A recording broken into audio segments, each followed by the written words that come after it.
Hello guys, today we'll be covering a 2022 Canadian horror thriller film called Terror Train. As the freshers gather to join the sorority, Alana must agree to a so-called harmless fraternity prank set up by frat seniors named Doc and Mo. She does not have much to do, just play along in their plan to prank the nerdy guy, Kenny. Initially, Alana is hesitant, but after some persuasion from Mo and her best friend Mitchie, she decides to give it a go. After the preparation, Doc instructs Alana to hide behind the bed in a room and lure Kenny into the bed. At the same time, Mo leads Kenny to the room, telling him that another beautiful fresher is waiting for him inside. Alana is not aware of what the prank is about, but as instructed, she enters the dimly lit room and hides behind the bed. As soon as Kenny comes in, she tells him to come close and kiss her. Without further ado, Kenny pounces to kiss the girl on the bed, but it turns out that Doc has placed a corpse on the bed, and just when Kenny kisses the corpse, a few people come in with flashlights to capture his video. He becomes so terrified that the paramedics are called, and later on, he ends up in a psychiatric ward.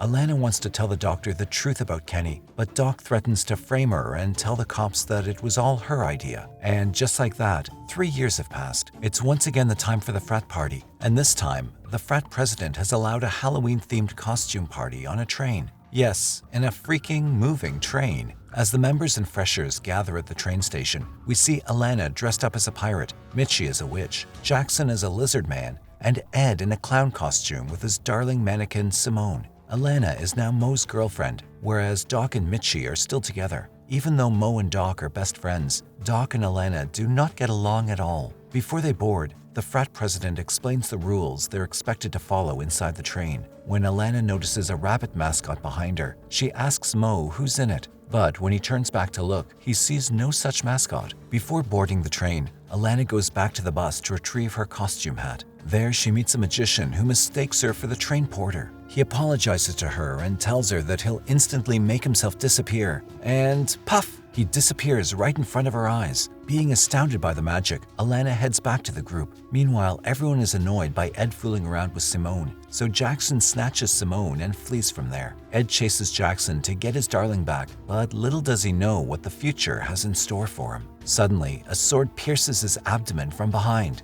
Mary sees him during this, but she thinks that he's just putting on a show. Soon after, Jackson boards the train with Simone, and we see someone dragging Ed's body. After everyone has boarded the train, the new train porter, Sadie, radios Carney, the train conductor, to hit the floor, and the train moves. Ed's body is left behind on the cold station floor, while his body is missing the costume. This means the killer has infiltrated the group wearing Ed's clown costume. On her way to the bar, Alana sees the killer but assumes it to be Ed. The killer approaches Alana and pulls out the knife, but she thinks it's all part of the prank. She continues to walk, but now Alana feels something off from this Ed. In the bar, Pet comes to Alana and asks if she's seen Ed. Alana tells them that she's just run into Ed trying to scare people outside the bar. They don't think much about it and click some pictures to capture the moment. As Pet walks to the VIP room, the magician comes to Alana and offers to buy the drink, and once again apologizes to her. After the atmosphere is lightened between them, Alana asks him about how he disappeared. In response, the magician says that he would need to kill her if he reveals the secret. On her way back, Alana asks Jackson if he's seen Mo. He tells her that Mo's in the VIP room, so she heads toward the room, but the frat elite only room awaits her with a surprise. As she opens the door, she finds Mo on the floor with his throat slashed, and there comes Doc videotaping her, saying that he finally did it. Why? Well, it's just another prank by Doc. Stunned by this, Alana tells him to delete the video immediately. But as expected, Doc is adamant about keeping the video. Meanwhile, the killer enters the bathroom with Jackson and kills him by smashing his head in the mirror. Afterward, while Carney and Sadie are making the rounds around the train, someone informs them that the restroom door is locked, but no one seems to be inside. Confused by this, Carney directs the student to the other restroom. When Sadie asks if they should unlock the door and see if someone's inside, Carney tells her not to mess with the rowdy students who are probably doing drugs. While Mitchie and Doc are making out in the private room, the frat president comes to summon them for the magic show. Mitchie walks out excitedly for the show, and Doc follows her to the hall. They sit next to Alana and Mo, and without even watching the show, Doc starts belittling the magician. the magician appears on the stage and asks for a volunteer. Doc immediately raises Alana's hand, so she goes to volunteer for a little magic trick. The trick involves the magician striking his arm with a real knife without getting injured. While Alana's on the stage, Pat approaches Mo and walks away with them to the other corner. The magician then forms a few other magic tricks for the crowd. After the show, he invites Alana for a drink backstage. The magician tells her that she's too good to be hanging out with such a group of people and criticizes Doc and Mo. Furthermore, he lashes out that it would be better for the train to crash and get rid of all the self-centered privileged people who look down on other people. Now, this offends Alana and she walks away from him. Just then, she sees Mo going somewhere with Doc, Pet, and Mary. But before she could go to him, Mitchie comes and makes her dance with her, and also clicks some more pictures on the dance floor. And soon after that, Doc and Mary leave the VIP room for Pet and Mo to have some fun together. Mitchie goes to the restroom but finds it locked. When Sadie sees the restroom still locked, she decides to check it. She opens the lock with her key and sees Jackson lying in the pool of his own blood. Initially, she thinks that he's trying to trick her, so she tries to rouse him up, but seeing his motionless body, Sadie freaks out and gets out of the restroom, immediately locking it. Next, Sadie goes to inform Carney about the dead body in the restroom. But since they're having a Halloween-themed party, Carney calms down the shivering Sadie and assures her that there's no dead body, that it must be just a prank. Meanwhile, in the ignored sleeper bunk area, Mitchie meets the killer who's now dressed as the Lizard Man. She thinks it's Jackson and starts flirting with him. And seconds later, Mitchie is on top of the killer on the bunk bed. Why do these dumb characters volunteer to get on the trunk of the car? And after several stabbings in the chest, Mitchie is brutally killed. On the other hand, Sadie goes to recheck the restroom, but this time, there's no dead body or even a trace of blood. Realizing that no one's hurt, Sadie's relieved to be proven wrong. Sadie meets Alana at the bar and complains about the dead body prank in the bathroom. Alana assumes that Doc is responsible for this, so she goes straight to Doc and berates him. Even when he tells her that he has no idea what she's talking about, Alana does not stop shouting at him.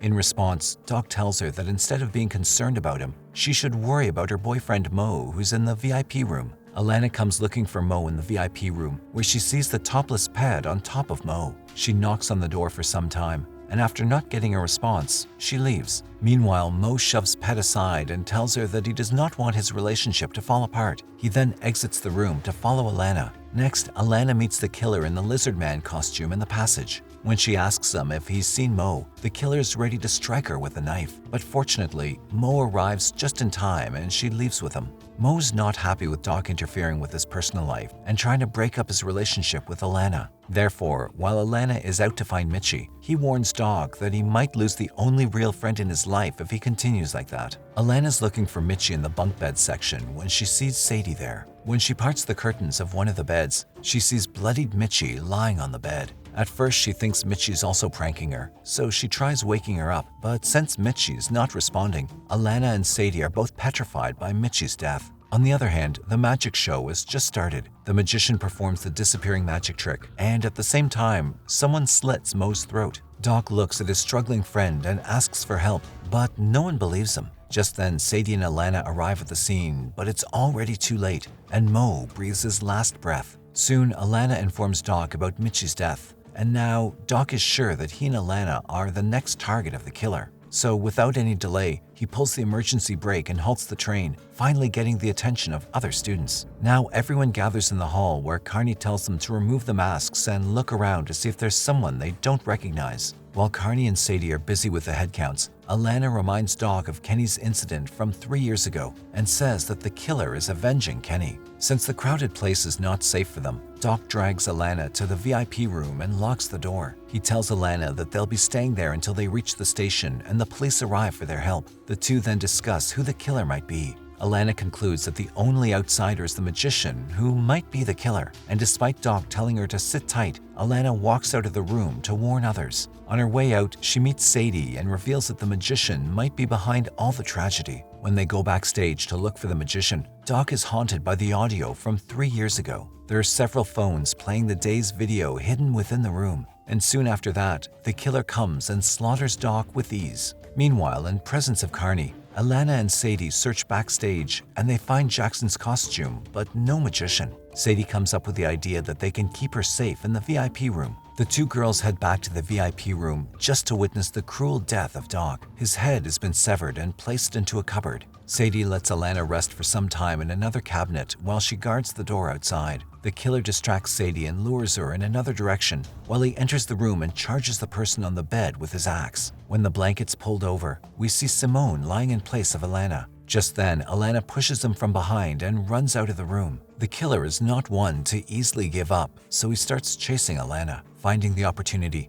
Alana locks herself in a cell, but that does not stop the killer. As it turns out to be futile, Alana again makes her escape from there. But she never thought that she'd get to meet Kenny, especially not here. Then Kenny tells her that he just wanted to have the kiss that she promised 3 years ago. Alana begs for his forgiveness, and Kenny still insists she kiss him. And when she kisses Kenny, she bites his lips. Kenny becomes furious with this, but before he could do anything to her, the magician shoots Kenny, ultimately killing him. Alana blames herself for driving Kenny crazy, as he just wanted to be accepted by his friends. Seeing her broken, Sadie tries to calm her down and helps her clean up. Now they think that everything's over. Feeling sad about the situation they're in, Alana looks through the photos from the party, and there, she notices a rabbit mascot in one of the photos. As she looks carefully, the man underneath the mascot is revealed to be Kenny. From this, she comes to know that Kenny was at the party the whole time. So, grabbing an axe, she goes to see the magician, only to find out that the magician is dead with a sword penetrating into his body. Then, the girls go to see Carney. With Kenny and the magician dead, the killer is on the loose. So Carney tells Sadie to get the gun that the magician used earlier, while she'll look after Alana. Carney locks the door and grabs the hands of terror-stricken Alana to the point that it starts hurting her. Finally, Carney shows her true form. She tells Alana that she's served the best to last, as she considers Alana to be the guiltiest of all for her son Kenny's condition. She admits to killing the magician because he had killed Kenny. Carney tells her that she's going to make her suffer for everything that she's done and starts stabbing Alana's hands and her back with a fruit knife. When Sadie comes back with a gun, Carney has stabbed Alana's shoulder and is about to throw her outside the train. Sadie tries to shoot out the door lock, but the gun is empty. It turns out Carney has already removed the bullets from it. However, Alana does not give up. When Carney turns around to open the train's door, she takes out the knife from her shoulder and waits for her chance. She then nails it into Carney's body and kicks her out of the moving train.